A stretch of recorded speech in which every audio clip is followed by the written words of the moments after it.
Hello guys and welcome back to the channel. In this video, I'm going to show you how you can change WhatsApp keyboard on iPhone. So let's get started. So first of all, you gotta add a new keyboard. To add that, you gotta head over to settings and then you gotta scroll down, click on general. Over here, you gotta scroll down till you find the option of keyboard. Here, you gotta click on keyboards at the top and you'll be able to see all of your keyboards listed.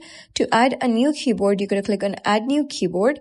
And then you gotta click on any of the keyboard that you wish to install. You can also import any keyboard from Snapchat if you want to do so. And once you have your keyboard installed over here, you're gonna go to WhatsApp, go to a specific chat, open messages, and then you'll be able to see your keyboard. So you gotta long press on this globe icon at the bottom left and you'll be able to see all of your keyboards listed over here. So simply choose the keyboard that you desire. And just like that is how you can change WhatsApp keyboard on iPhone. If you found this guide helpful, please consider subscribing and leaving a like. It really helps me out and I'll see you next time.